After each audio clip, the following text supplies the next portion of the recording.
Assalamualaikum warahmatullahi wabarakatuh.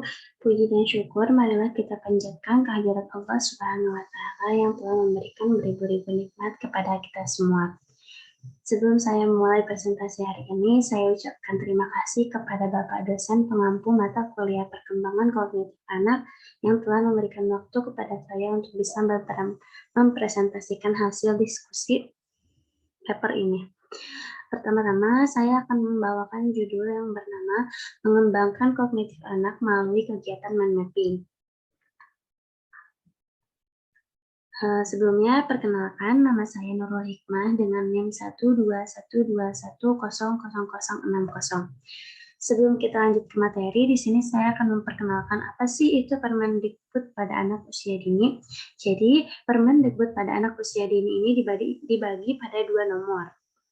Nomor yang pertama yaitu pada nomor 146 tahun 2014 tentang anak usia dini pada pasal yang tertera yaitu pasal 1 yang menjelaskan bahwa suatu upaya pembinaan yang ditujukan kepada anak dari lahir sampai berusia 6 tahun yang dilakukan melalui rangsangan pendidikan untuk bisa membantu pertumbuhan serta perkembangan jasmani dan rohani anak agar anak bisa memiliki kesiapan untuk memasuki pendidikan yang lebih lanjut.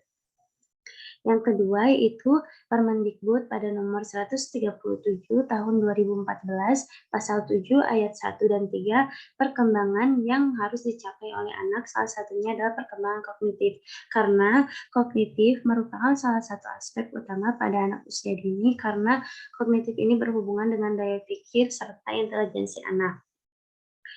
Yang selanjutnya, apa sih itu kognitif? Kognitif yaitu suatu arti yang bisa diartikan bahwa kognitif yaitu sifat atau keterangan mengenai sesuatu serta mempunyai gambaran yang jelas terhadap hal tersebut.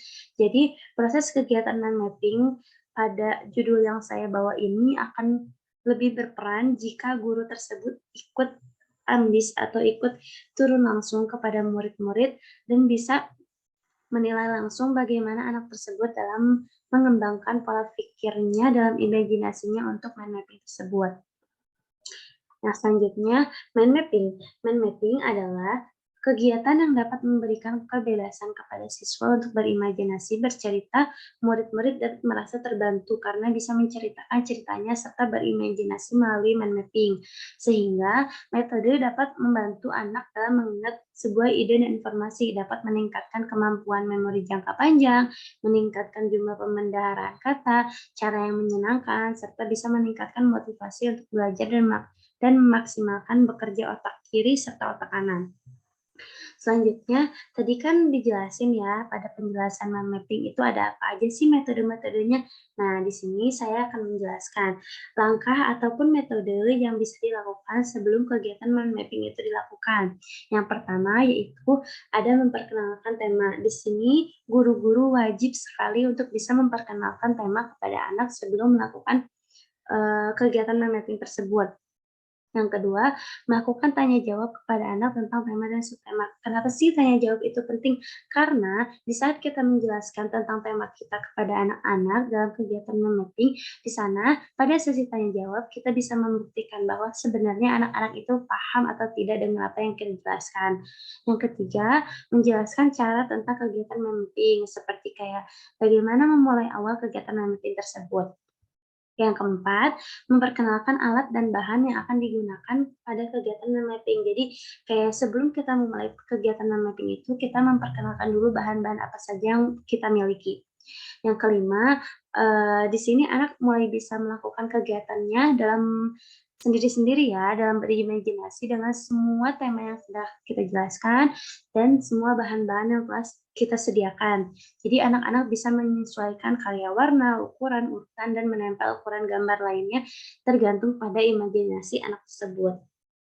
Yang keenam, setelah anak dapat menyelesaikan kegiatan mind mapping dengan hasil klasifikasi, hasil dari kegiatan tersebut, hasil dari imajinasi anak tersebut kita kolektifkan menjadi satu sebagai bentuk portofolio agar bisa tersusun dengan rapi.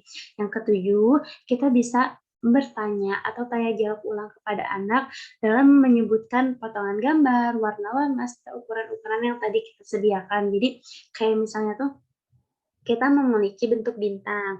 Otomatis kita harus tanya jawab kepada anak, ini bentuk apa ya anak-anak? Karena di penjelasan sebelumnya tadi tentang mind mapping bisa meningkatkan tentang pembendaharaan kata. Jadi anak-anak bisa lebih tahu hal-hal apa yang mereka tidak ketahui, sehingga dalam kegiatan mind mapping ini anak-anak bisa mengetahui apa yang mereka tidak tahu. Dari sesi inilah kita bisa mengadakan yang namanya sesi tanya jawab. Yang selanjutnya, ada aspek apa aja sih dalam kegiatan mind mapping ini? Nah, yang pertama yaitu ada aspek mengurutkan objek. Karena aspek mengurutkan objek ini sangat penting ya terhadap anak, dikarenakan anak bisa mulai belajar mengurutkan ukuran atau mengurutkan objek-objek yang mereka pahami dengan bahan-bahan yang kita sediakan. Dari sinilah aspek imajinasi anak mulai berkembang. Yang kedua, aspek membedakan ukuran. Seperti yang tadi saya jelaskan, ada ukuran bintang, bulan, ataupun ukuran-ukuran lainnya kan ada yang kecil, sedang, dan besar. Jadi anak tuh bisa membedakan, ini tuh besar tuh pasangannya sama apa, ukuran sedang tuh pasangannya sama apa. Dan yang ketiga yaitu aspek memasangkan pasangannya. Jadi seperti sebelumnya yang saya jelaskan, kayak yang besar pasangannya sama yang besar lagi, yang kecil pasangannya sama yang kecil lagi. Kayak misalnya kita memberikan gambar sebuah mobil, bahan mobil. Nah, anak ini akan mencocokkan mobil ini dengan gambar yang mana, atau pasangan mobil ini tuh pasangan itu sama yang mana gitu. Yang kesekian yaitu aspek menyebutkan warna objek. Dari sini juga anak bisa mengetahui beberapa warna, karena kan anak-anak hanya bisa mengetahui warna tuh kayak merah, kuning, hijau, seperti lagu Balonku itu. Jadi warna-warna lain tuh mereka tuh belum terlalu hafal. Dari sinilah kita bisa membuktikan dan bisa memperkenalkan ada hal-hal warna lainnya yang di luar mereka belum ketahui. Yang kesekiannya, aspek menyebutkan jumlah objek serta aspek menyebutkan nama objek. Jadi dari sini kita bisa belajar tentang, ada matematikanya juga ya. Jadi, coba tolong jelaskan dan jumlahkan, ada berapa sih objek yang kita pakai dalam kegiatan mind mapping ini, terus ada apa aja sih objek yang dalam mind mapping ini, jadi tolong sebutkan. Kita bisa ke sesi tanya jawab seperti yang tadi saya sampaikan, bahwa sesi tanya jawab pada kegiatan anak belajar itu sangat penting karena kita bisa tahu dan menilai bagaimana bagaimana pemikiran anak-anak, apakah mereka sudah memahami apa yang kita sampaikan atau belum. Yang terakhir itu, sepertinya kita sudah sampai dalam penghujung presentasi ya. Jadi pokoknya harus ingat, untuk para ibu dan calon ibu bahwa mempelajari kognitif anak ini sangat penting. Kenapa sih penting? Karena kita bisa menilai bagaimana perkembangan kecerdasan anak tanpa berharap lebih kepada guru. Sebenarnya peran guru ini penting, tapi peran orang tua juga penting. Jadi kita harus bisa menyeimbangi bagaimana caranya biar kita bisa mengetahui perkembangan anak dalam segi kognitif atau kecerdasannya. Mungkin cukup sekian yang dapat saya sampaikan. Pada intinya presentasi hari ini saya menyampaikan betapa pentingnya kegiatan mind mapping untuk kecerdasan anak dalam perspektif kognitif, karena kecerdasan anak atau ukuran otak anak ataupun hal-hal yang lainnya yang menyangkut kepada kognitif ini perlu dan sangat-sangat penting untuk bisa diperhatikan oleh para orang tua dan para guru. Maka dari itu, kita sebagai guru dan para orang tua harus bisa lebih memahami bagaimana cara kita memperkembangkan perspektif kognitif itu pada kecerdasan anak.